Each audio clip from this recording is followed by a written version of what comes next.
Nithyananda Paramashivoham Om Nithyananda Paramashivoham Om Nithyananda Paramashivoham Om Nithyananda Paramashivoham Om Nithyananda Paramashivoham Om Nithyananda Paramashivoham Om Nithyananda Paramashivoham Om Nithyananda Paramashivoham Om Nithyananda Paramashivoham Om Nithyananda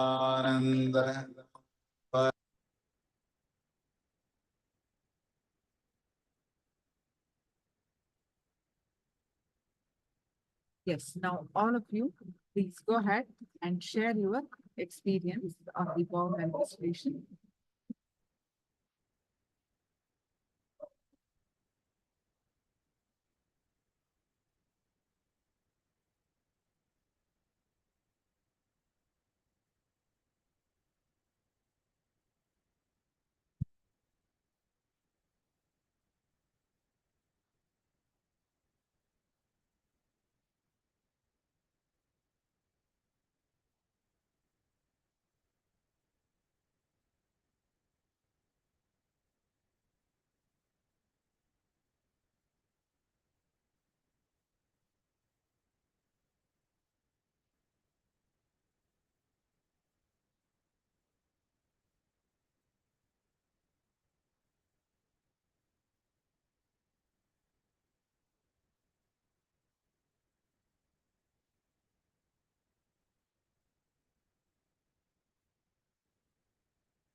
All others also, please post your update.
So ball, wood is correct. One more thing that I forgot. Okay. And then what? Watch is not there. And bag, blue color. Color yellow.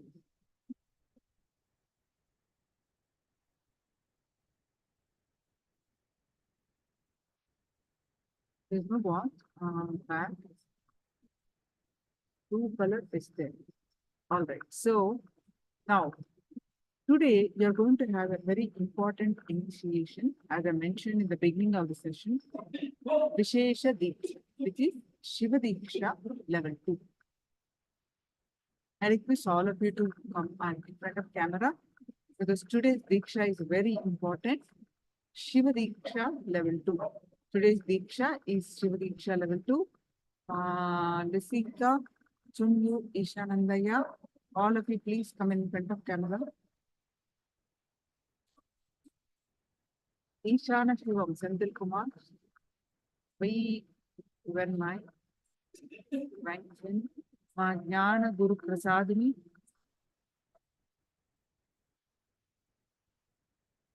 My Agora Swarupini, Ishanandaya. All of you please come in front of camera.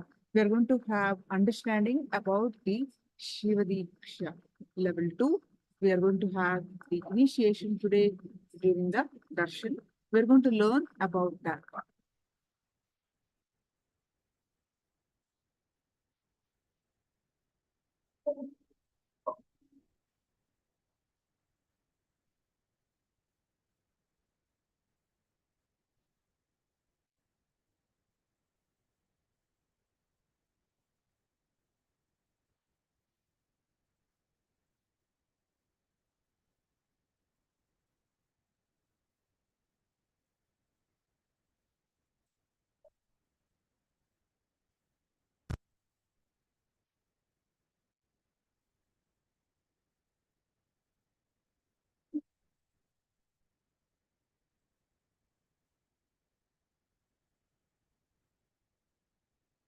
So what is Vishesha Diksha?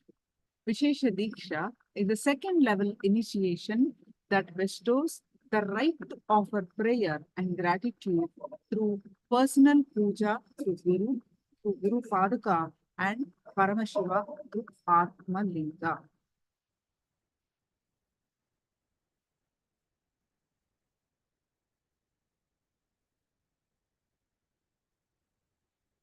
Whatever you offer with Paramashiva during the puja every day, he listens to you and he has to listen to you, and I am responsible for it. And it is like you are empowered to do every day worship. Vishesha Diksha is giving you a super consciousness breakthrough where the Guru removes the old life, the inner space from the disciple and replaces it with the Shiva Atma, the Paramashiva's consciousness from his Ananda Gandha into the disciple getting initiated.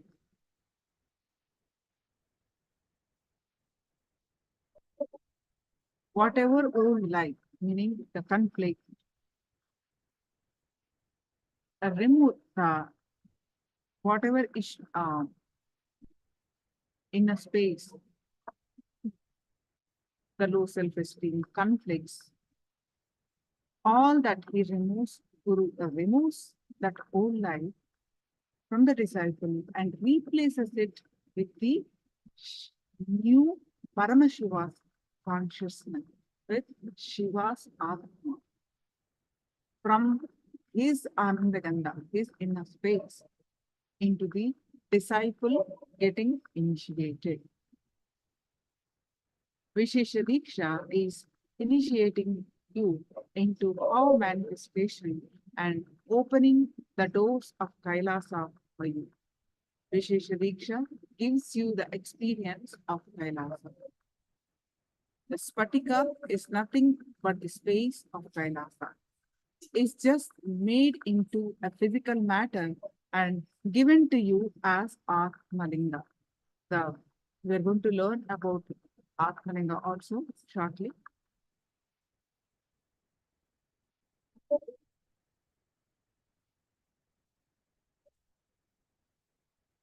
What is Vishesha Diksha?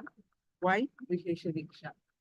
To live a stress-free life, to live a power manifesting life, having direct access to Kailasa, personal connection with Paramashiva, Vishesha Diksha is the best.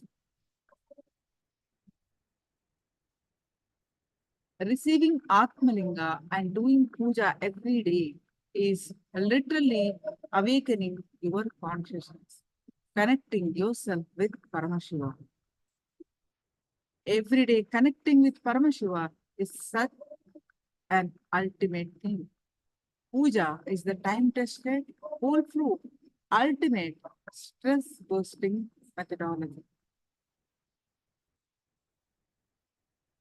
Vishesha Diksha and everyday puja gives you life of bliss, ecstasy, powerfulness, and the life of oneness, and ultimately Paramashivoham.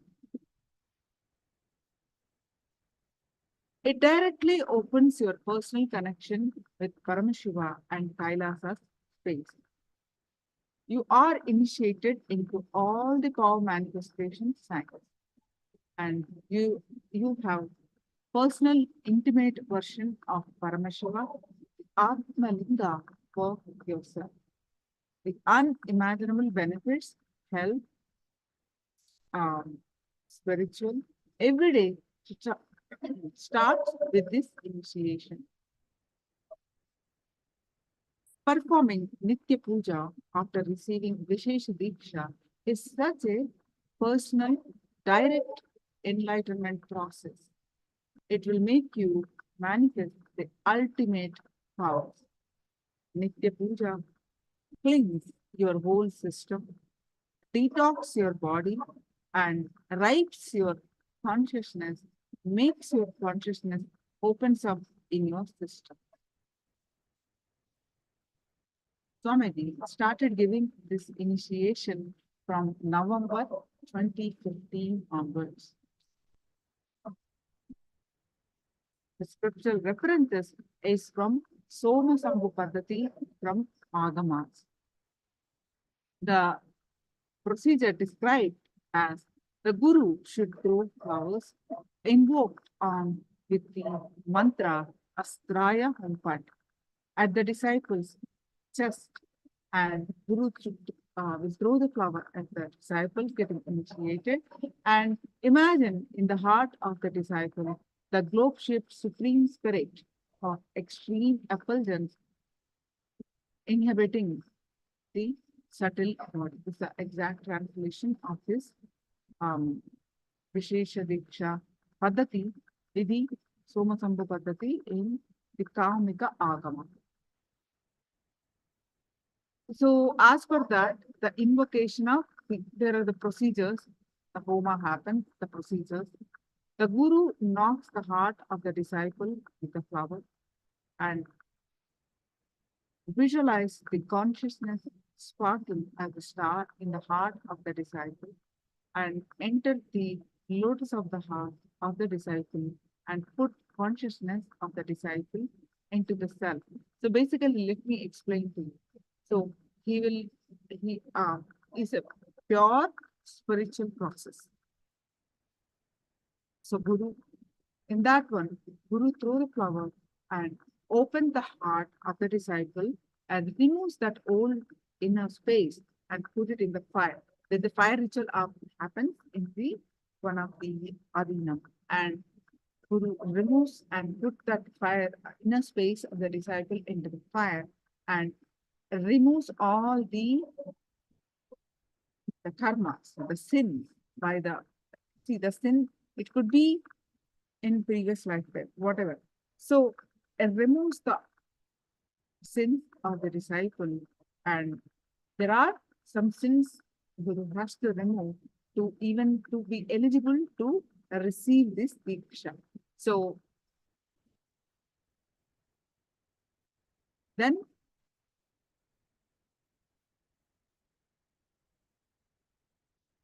after purifying the inner space of the disciple, Guru puts it in his inner space and mixes with Paramashiva's inner space also, and again put it back to the disciple. Basically, this is a pure spiritual process where Guru cleanses our inner space and puts the Paramashiva's inner space.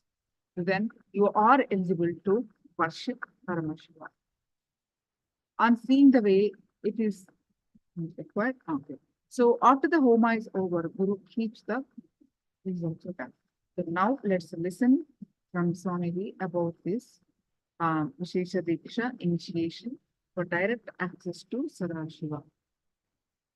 Lifestyle after the Vishesha Diksha. The seek, first listen to the Swamiji's explanation of Vishesha Diksha. Are you all listening?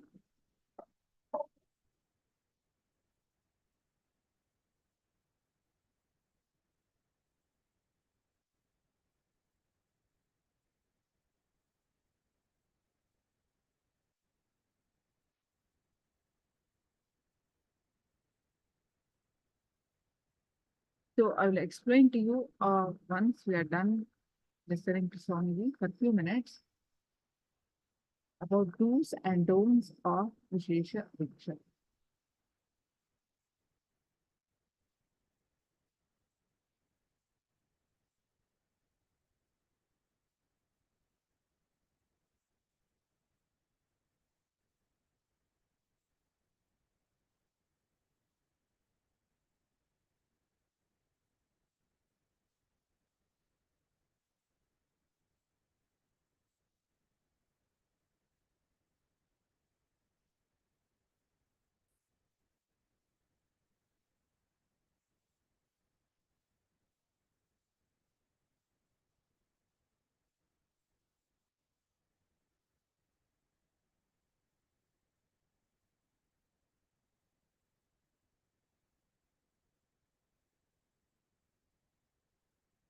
Understand, Vishesha Diksha is giving you superconscious breakthrough. The action now I am supposed to perform. I do not know whether the Acharyas read out Somasambhu Padadi to you. The action I am supposed to perform now on them is taking their old life out and dumping it and putting the Shivatma, means Shiva's consciousness from my Ananda Gandha and putting it in them. Read out the whole thing, then they will understand why Vishesha Diksha. Unfortunately, people think Vishesha Diksha means vegetarianism, that's all. No. Shaivam is not just Shaiva meal, Shaiva life. It is initiations you receive and few minutes every day you spend to bring yourself to the oneness. Puja is nothing but bringing you to oneness. For example, I give you my personal cell phone number and tell you every day and on particular time, if you call me, you can talk to me directly. Are you going to take that as a load work? Oh, every day I have to call. Or are you going to feel, wow, I have a direct access to him. Every day I can, few minutes, I have a direct access to him. What are you going to feel? Puja is giving you Sadashiva's personal cell phone number. He has committed to me, whoever I initiate. When you connect with him, he is committed to me, he will respond to you. I am authorized to give you his personal number. Puja is nothing but giving you the authorization to call him at particular time. And he has committed to me, he will respond to you. Vishesha Diksha is nothing but giving you his personal number, hotline connection. So every day during the puja, that few minutes, you can connect with him in oneness.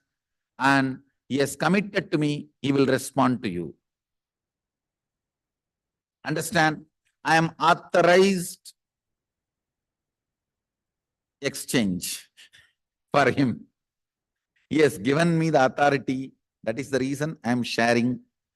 One more thing I want to tell you. Sometimes people come and try to tell me, oh, non-veg food is a human right. Being human itself is not right. What stupidity you are talking about non-veg food? Your body is not made for that. I am not talking from the sense of moral. If you want to evolve into the next level, don't eat poison. Samayat Vishesha Diksha demands only two requests from you. One, you need to be vegetarian. Another one, every day at least 10 minutes you need to bring yourself to the oneness with the puja. 10 minutes is too less time. It doesn't take more than 10 minutes, I know. It's too less time. Sadashiva is demanding to respond to you every day and keep yourself in oneness. Actually, I don't promote. People ask me, should I do this technique, that technique? Twisting the eye and looking here and blowing the nose, this corner, that corner. I don't give you any technique. I only ask, connect with him in oneness, 10 minutes a day. I think maximum it takes 11 minutes.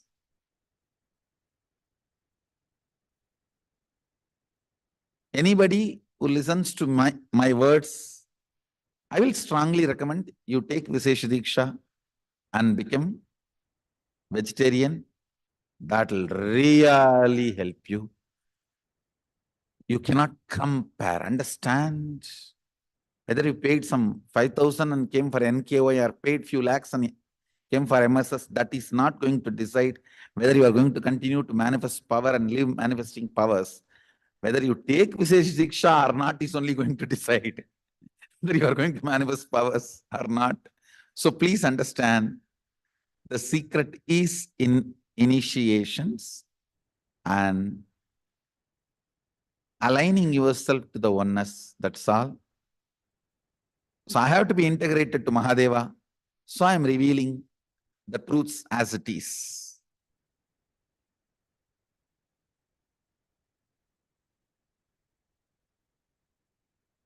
Whatever is said and done, Vishesha Diksha is something extraordinary. Literally the whole system gets upgraded to the superconsciousness. If you ask me, I'll strongly recommend. If you say, no, I'm in a country where I don't get non-veg food, change the country. No, my husband does not allow me to become vegetarian. Change the husband. Nothing more is important than Sadashiva. Everything else comes second. I tell you, I cannot give powers to your money. I can give powers only to you. So, initiation matters. Living it matters. Don't try to believe these stupid ideas. This non-vegetarianism, non-veg food is a human right. Being human itself is not right. Understand that? Then people ask me, oh, where do you get protein? Stupid questions, same old questions. Stupid fellows. From where elephant gets protein, I get from there. That's all. Actually, protein can be generated only by plants.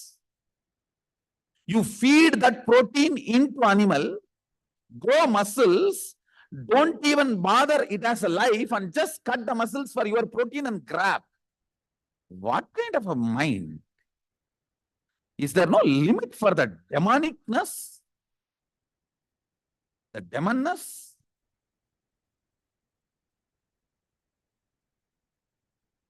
You don't treat the animal as life, you treat them like a bank. How you put your money and take it back? Like that you put the grain protein and take the flesh protein and eat.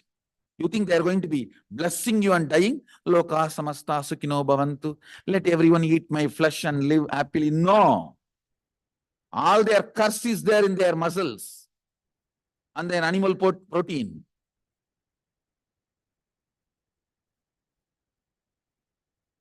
Dairy industry is one of the largest depopulation plan, understand. Dairy industry, whether for the flesh or for the milk, dairy industry is the biggest depopulation plan, depopulation conspiracy. Not that Indian traditional village dairy. They are not, no way they are dairy, because they are not, our cows are not given any animal protein and all the stupid chemicals and any of that. They just happily roam around, grow organically, and the calves are fed first. Only after it's overflown, it's milk, the remaining is milked and shared. So Indian dairies, village dairies are completely different. Don't even compare this and that.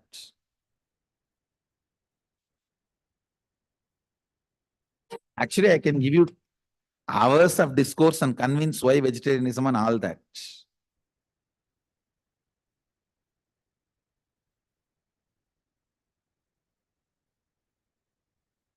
Then I don't think it is a guru-disciple relationship. It's a business. That's the reason. If too much of convincing need to be done, the guru-disciple relationship loses its sweetness and light romance. So, with this, I bless you all. Let's enter into Vishesha Diksha. Be blissful.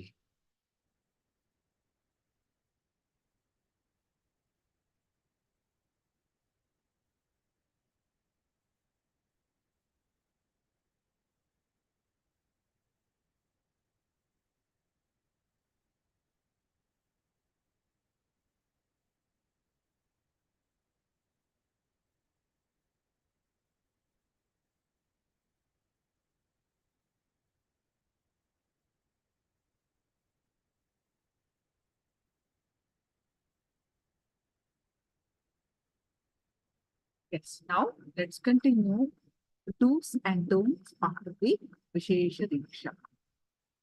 It's very important, so please listen carefully.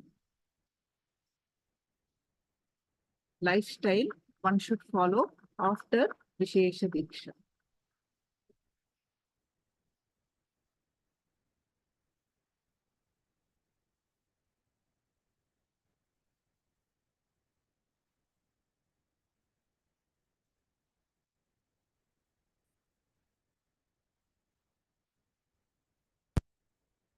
The seeker, upon receiving Vishesha Diksha, is ordained to follow some of these practices. The receiver will perform puja, Nithya puja every day. The Guru Paduka and Shiva puja every day. The receiver shall not partake any non-vegetarian meat, fish, eggs, and such food. Understand this? This diksha is very important, and you cannot eat non-vegetarian food, including eggs. Okay. The receiver shall not engage in any activities of himsa, the violence of any jivas, living beings, including self.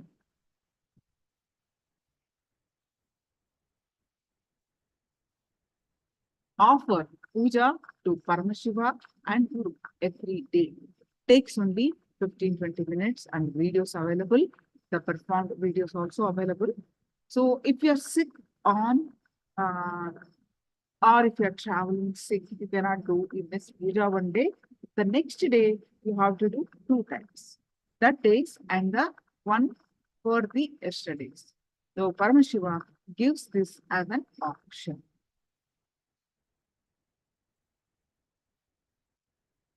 Maintain vegetarian diet. So what does it mean? Maintain vegetarian diet means no animal meat, no fish, no egg.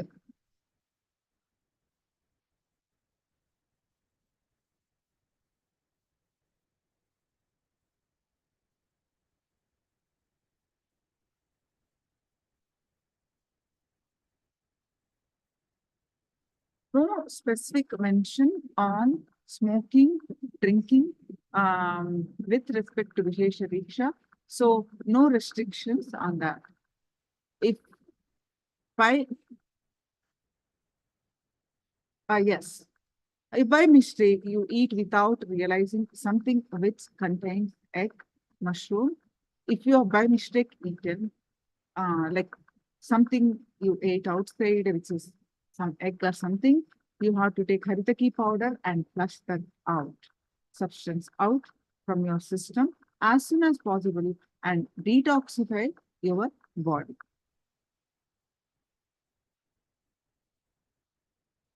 Vishesha Diksha, do's and don'ts. The initiated disciple should not abuse Lord Paramashiva, the source of the cosmos.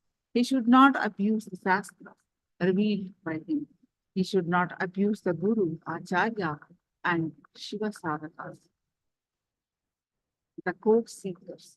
He should not cross the shadow of Shivalika. So basically, these are for ordinance. In the individual houses, they are not that big to cross the shadow of the Shivalika. And Chandikeshwara is basically for ordinance. Basically understand you should not abuse Lord Paramashiva, his scriptures and Guru and courses. And exemption given by Paramashiva, if every individual has to do the puja every day, exemption given by Paramashiva are for those children who are initiated into Yajnopavita and below the age of 16, for ignorant and for old people, for women, for kings, and for sick people, exemption given by Paramashiva. These needs to be instructed to be followed as much as possible.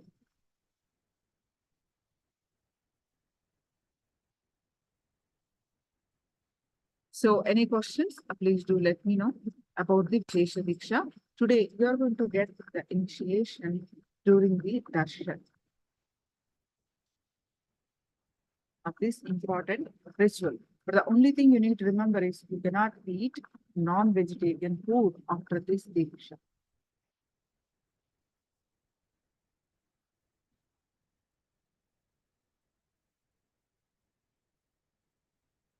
Any questions? Please do let me know.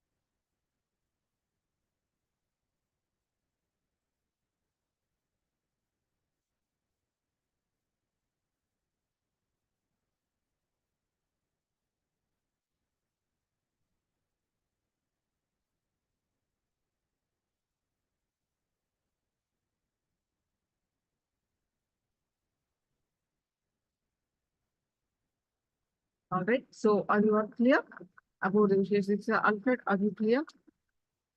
You ready? You are eating non-veg or ready to quit? Okay. Sukriti, is it clear now? Easily, is it clear? Eligible now. Today, you are going to receive the Vishesha Diksha. We're going to learn about Kalinga, which you are entitled to receive after the Vishesha Diksha. Kalinga is that, yeah.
So before moving on to the Atmalinga, I would like to do one round of power manifestation.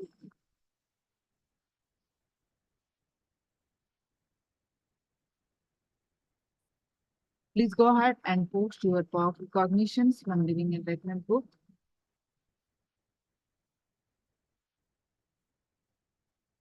Go ahead and post your powerful cognitions from Living Enlightenment book.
All right, so please just straight with your conflicts. So Elizabeth Ma posted powerful cognition. Understand, enlightenment comes with a tremendous responsibility. It comes with a tremendous um,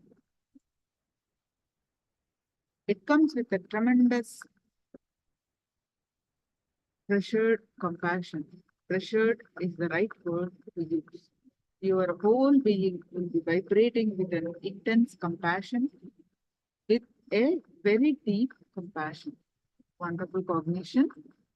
And all of you, please straight with your head and back straight line.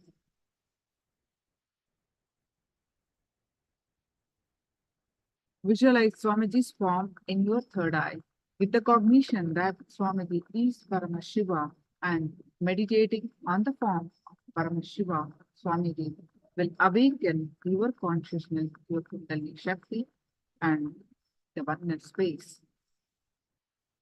Any disturbance, any thought, just let it come, let it go. You bring your awareness to your third eye again and again and start chanting the Mahavakya. Om Nithyananda Paramashivoham. Intensely chant the Mahavakya and experience the space of oneness. The space of oneness. Scan through your third eye and find out what are the objects, some 5 objects on my right side, and manifest the power of remote vision. So now start chant the Mahavakya.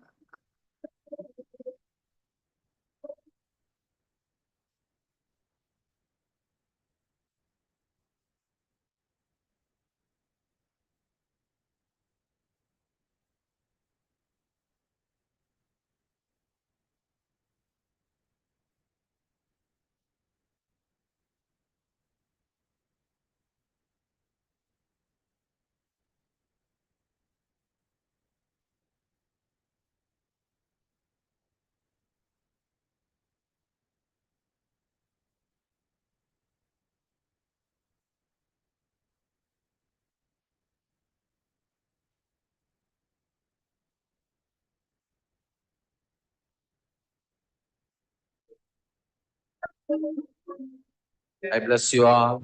Let you all open all your 3 eyes and manifest